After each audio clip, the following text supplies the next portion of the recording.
morning, good afternoon, lovely day to everybody out there. What's going on, guys? You know I love to come in with a beautiful instrumental. Let's hear that. Yeah, great man, Kevin Gates. Yeah. Great man. How's everybody doing today?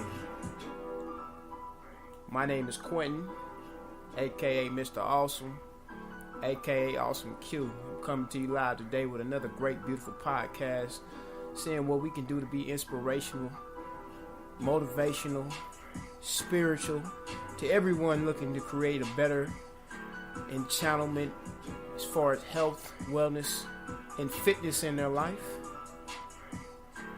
And we're gonna go ahead and die the music, guys. Cut the music. How everybody doing today? My name is Awesome Q. And the topic today, guys, man, I think I got a good one for you, man. Guys. What it's gonna be on today is the backwards law. I don't know if some of you guys have heard of it before. Pretty sure a few of you have, or maybe haven't.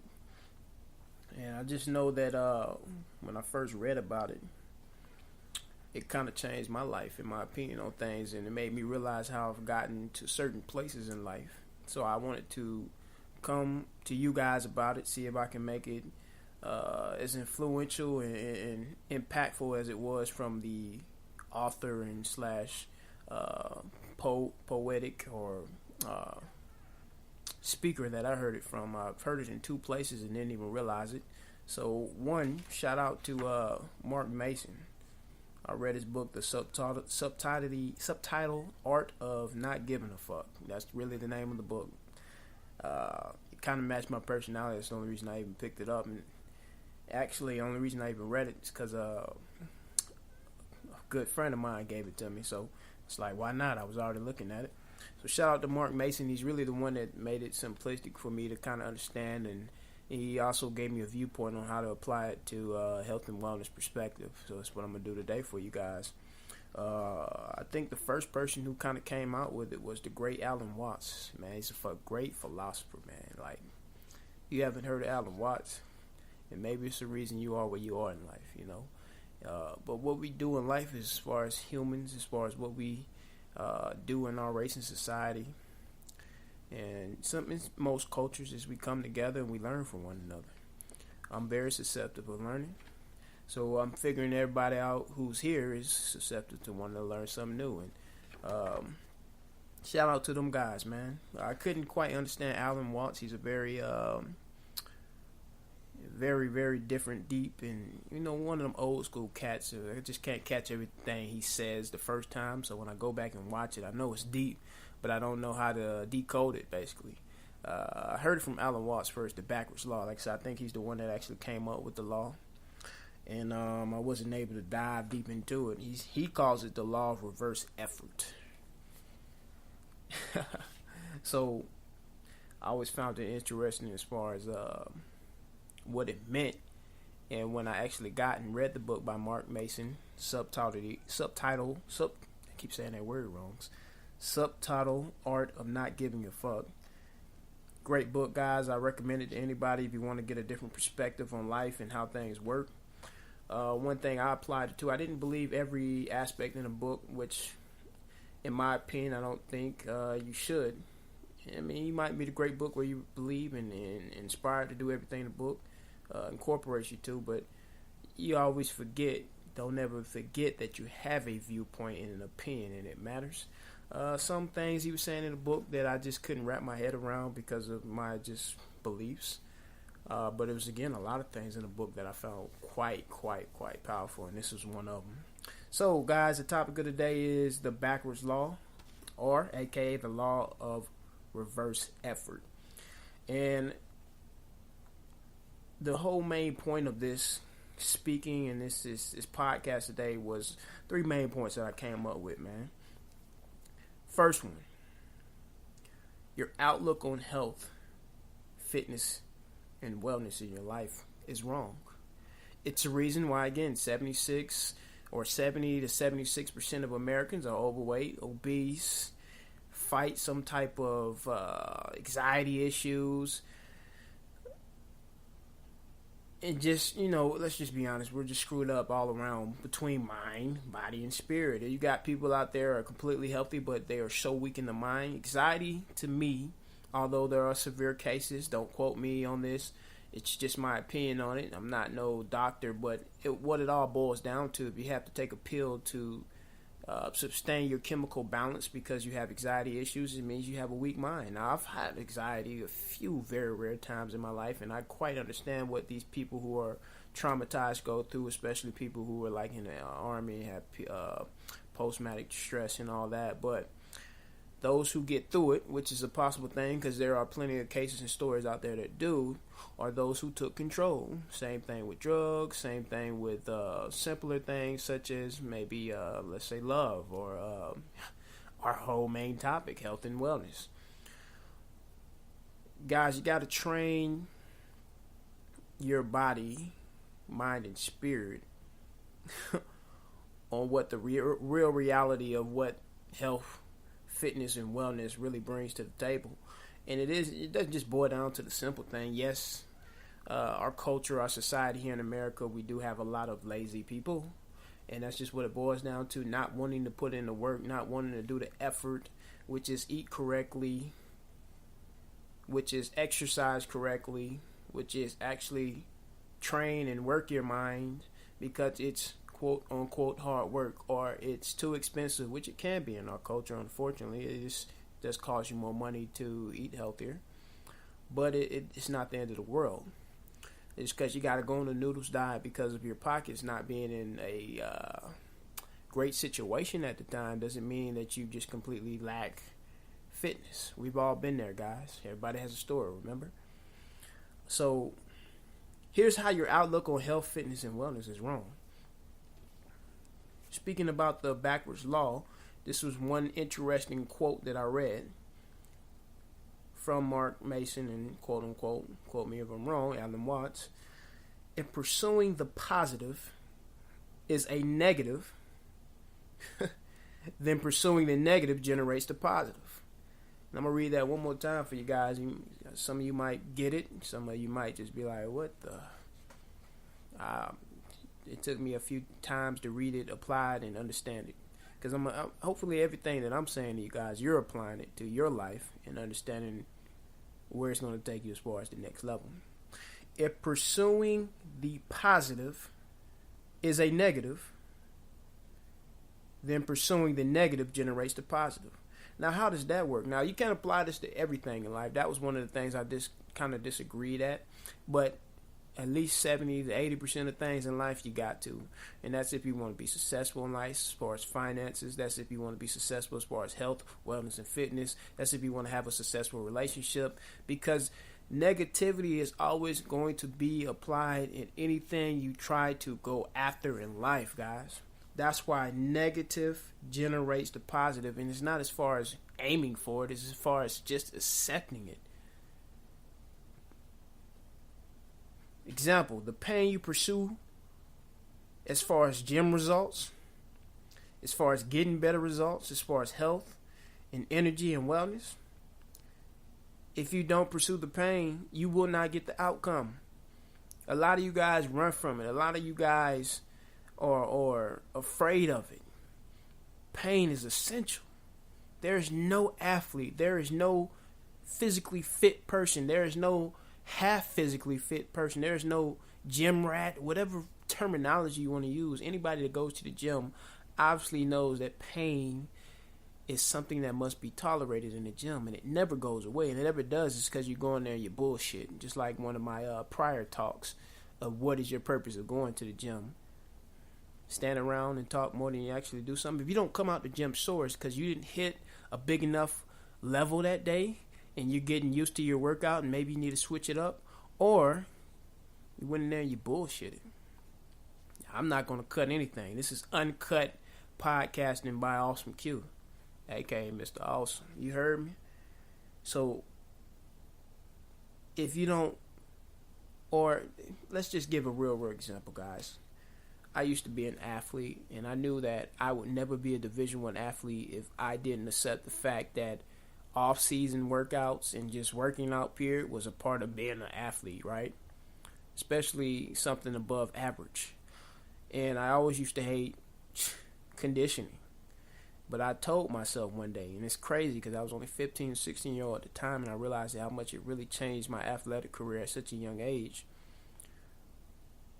Until I understand and realize that this is something we're going to do every day, and I must do it every day to be great, to be good, to get in the game, to be in shape, to make plays, is that I must accept the fact that running is a part of playing football, conditioning.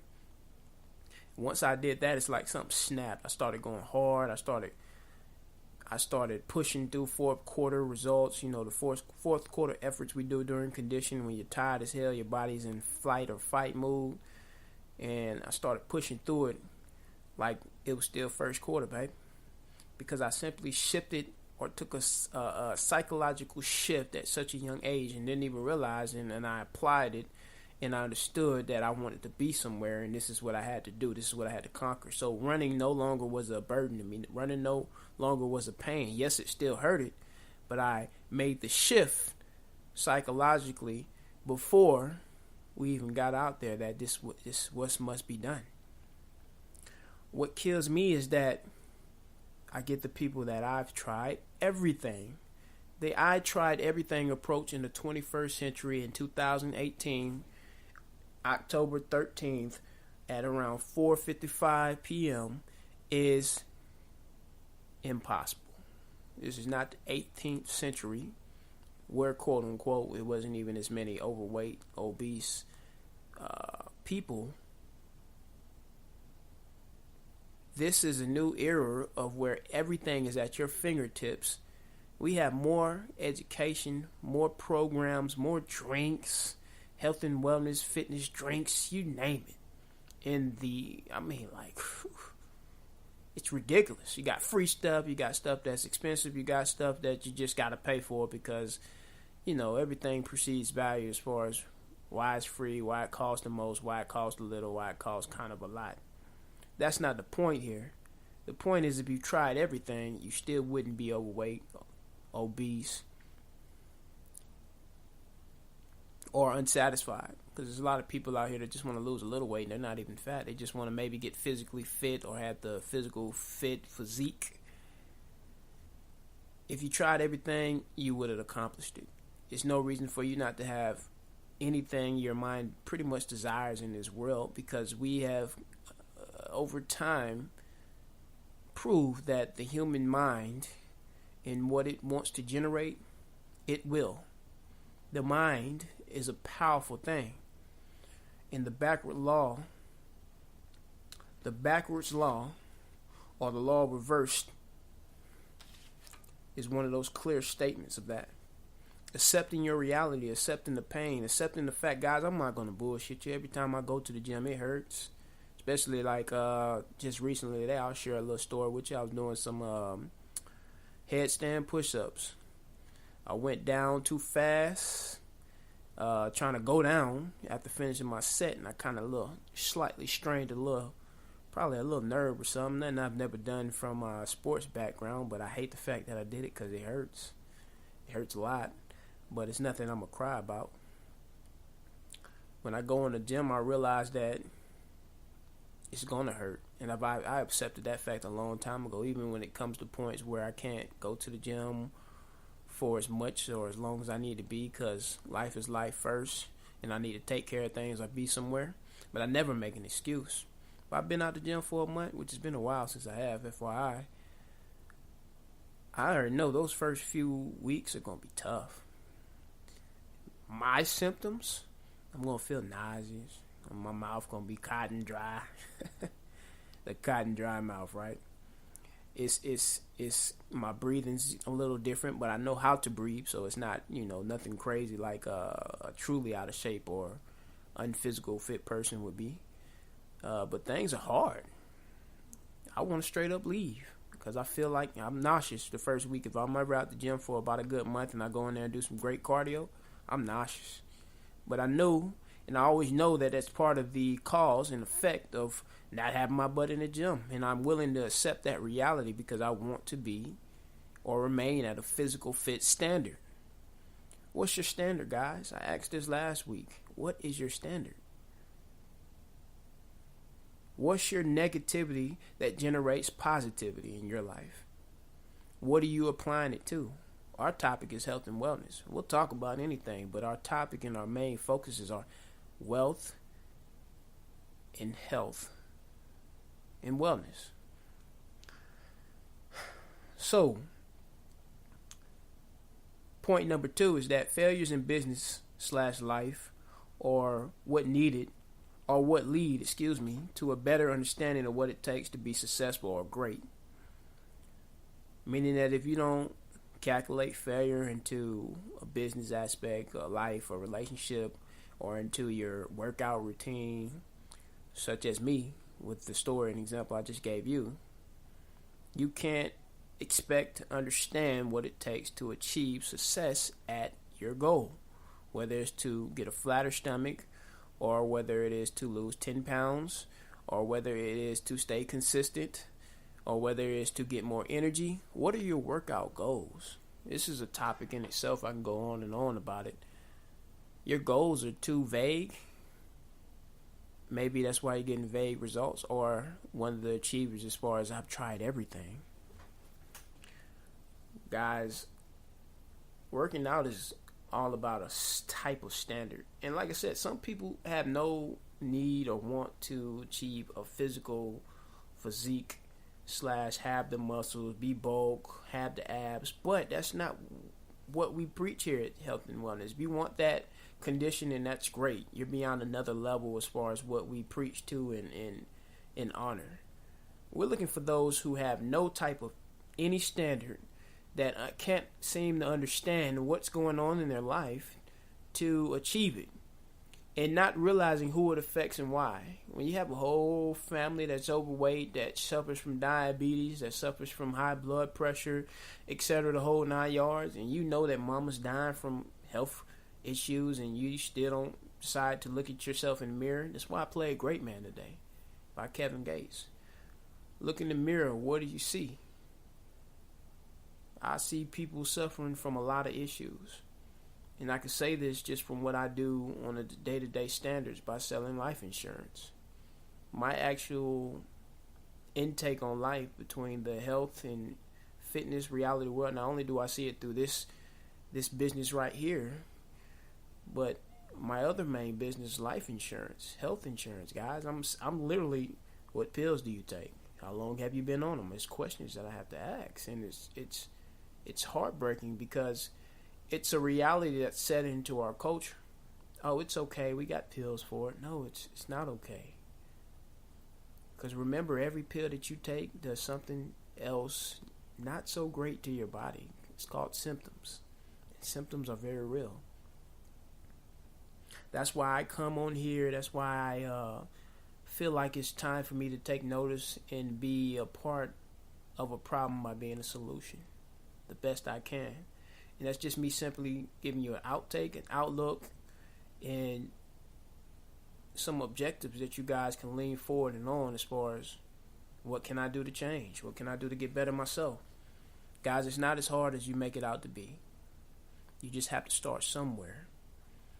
And the psychological points or the mindset shifts that I'm trying to get you to indulge for, push for, be a part of, they lay right here. Something as simple as the backwards law. Know and accept the fact that, hey, when I get in that gym today, I know it's going to hurt, but my dopamine is going to kick in, whether it's an hour later or whether it's tomorrow, and I'm going to understand and realize whether it's, maybe it takes you a week or two before you start feeling great about what you're doing and understanding that, again, who it affects. One of the things in people in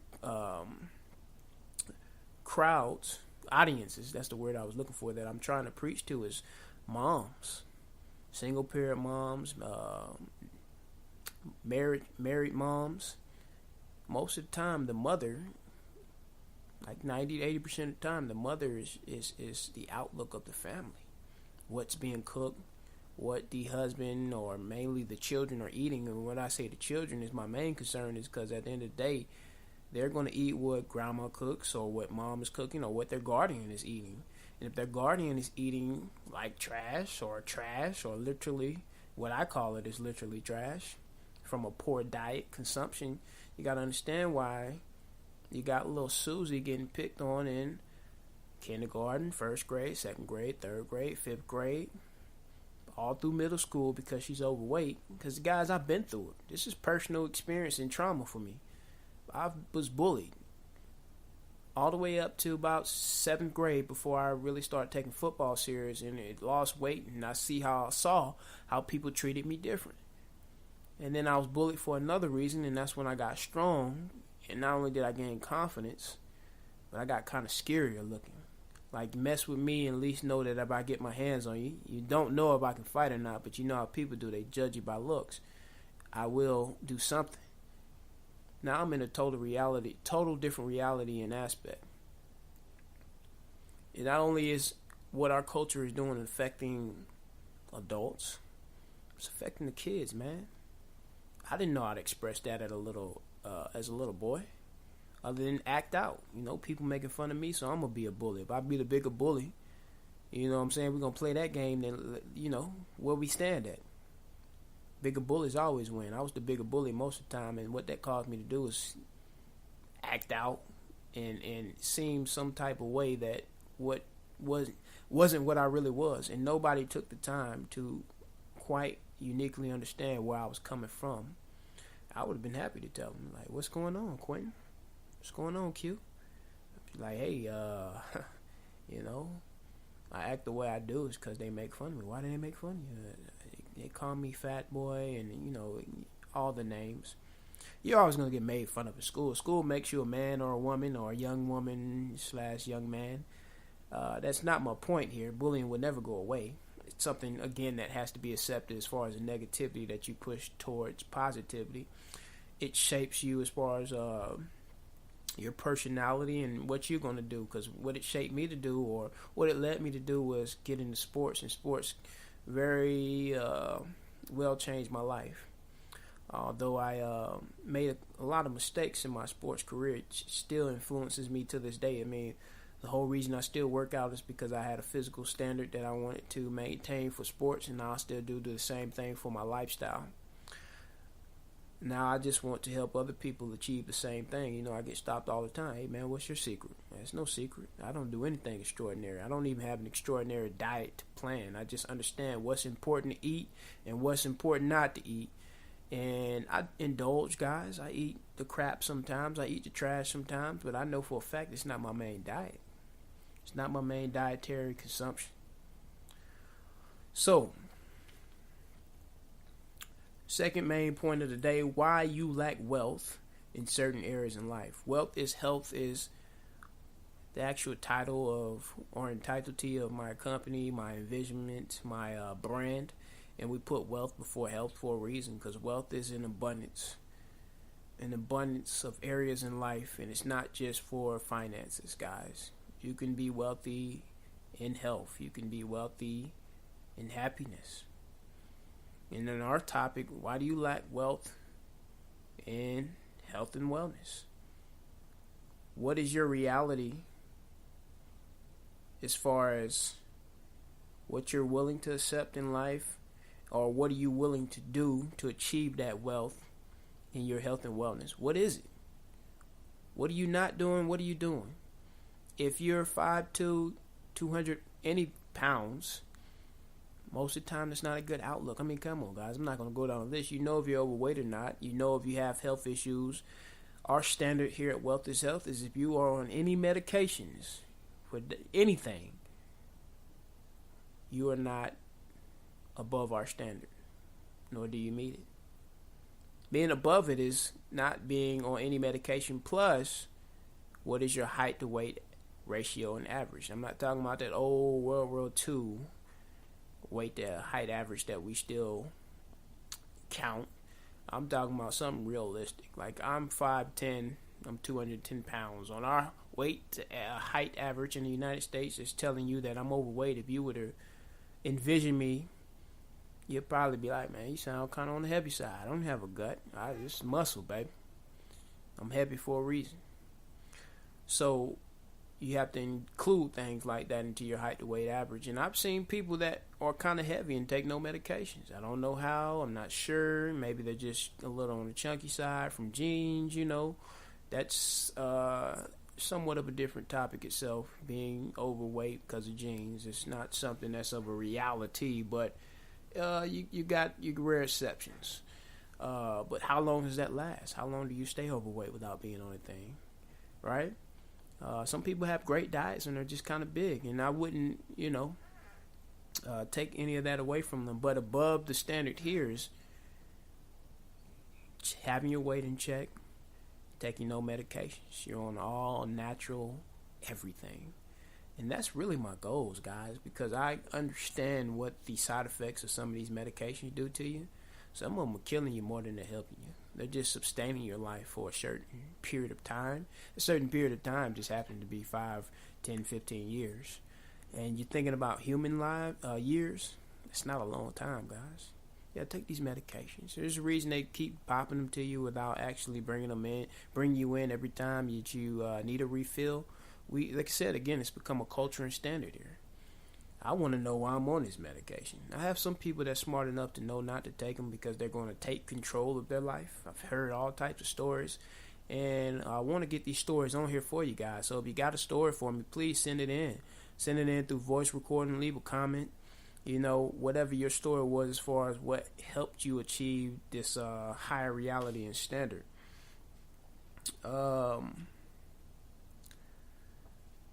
Main point of the day, guys. Do you accept your reality, and do you understand it? Do you look in the mirror and realize where you are? Do you look at your kids? Do you stand next to your kids? Do you both look in the mirror and, see what might be a copy as far as where you're going? And just, guys, especially my women, guys and gals,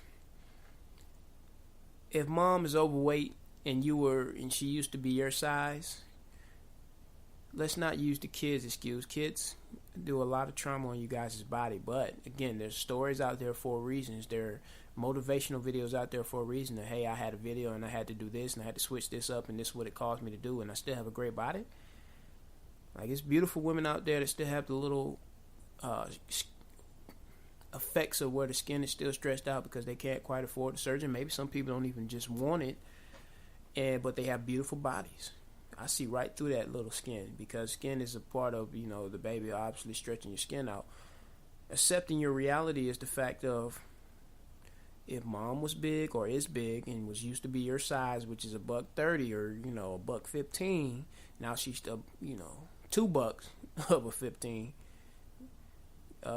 You need a reality check if you don't think you're going to end up like mom one day. Because especially for women, women are such a difficult topic to speak on because the women's body is such a unique thing. Every woman's body is different. But one thing that's kind of common for women is the fact that metabolism slows down at some point in time, whether it's because of menstrual issues or pregnancy or just the body doing something weird, Women have very unique bodies that come with unique problems. So women, you have to understand that and really aim high to take care of your bodies, not just on the outside but on the inside. That's what counts for me. What are you doing and what are you projecting to look at? Because I'm a projector, guys. I'm looking at you by everything you eat and how you talk about food and how you work out and don't. I'm projecting you. Like, I don't know if you want to call that judgmental or whatever, but it's something necessary for me because if I'm always going to remain and understand that I need to be or I'm going to have a certain fitness standard, my woman has to have that. If I know I'm going to look good at 80, God be will that I still be around at 80. I know I'm going to look good. I'm going to be walking good. I'm still going to be working out. I got to look at my woman and understand that she either in front of me, on the side of me, or still right behind me. I don't know which one or which position she's going to be. I like her to be in front of me, pushing me still. But if she's right beside me, meaning we're on the same type of physical and mental level, hey. And if she's right behind me and I got to be the one to hold her hand and keep her going, hey, as long as she's still there, right? So, accept your reality, understand your reality, and understand where you need to be at Understand that why you want to be there, and understand that what comes with it. Working out is hard. It's painful. And the only reason it feels better is because you get used to it, quote unquote. And deeper into it is because you accept your reality. You accept your reality of what it's going to be from working out, what it's going to be from changing your diet up a little bit or a lot. I don't know where you stand at. If you need any helps with these type of things, guys, I'm coming up with certain packages, modules, videos, guys. I'm doing the whole 9 yards. It's just a building process for me. I have no problem sending you guys certain videos, clips, or us just even talking, guys. I'm starting coaching sessions very soon. If you want to be a part of those, again, leave a comment. Get at me in an email. Zeal, Z-E-A-L, lifestyle, Zeal lifestyle changer at Gmail. Get at me, guys. I'm going to change that email to something more simplistic, but that's just what the email's got to be. Send me questions.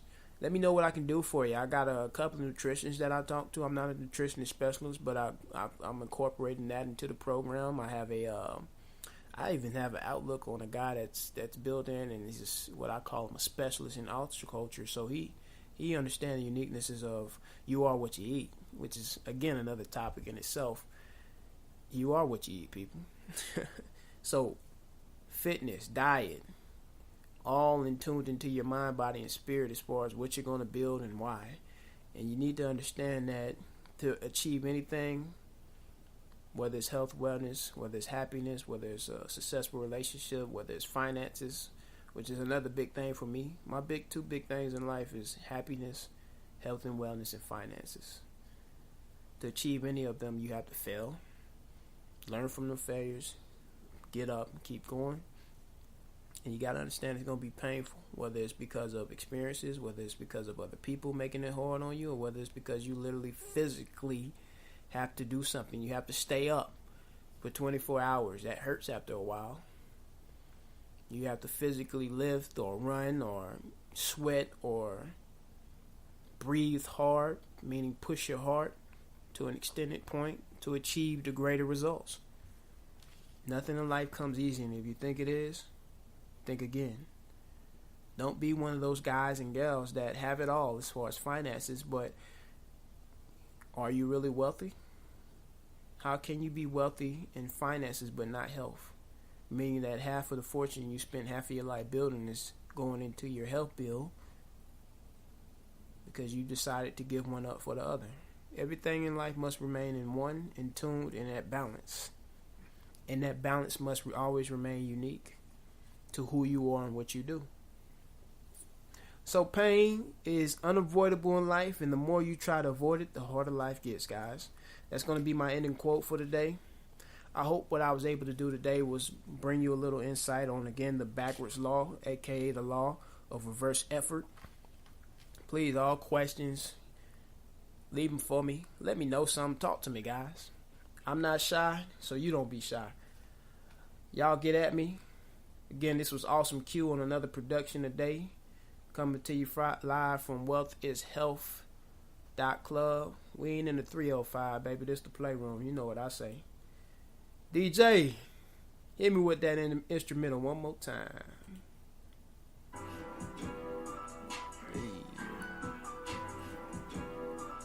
Yeah. Y'all have a beautiful weekend. Beautiful day. Remain beautiful in life. Always remain positive. I love y'all. We out, baby.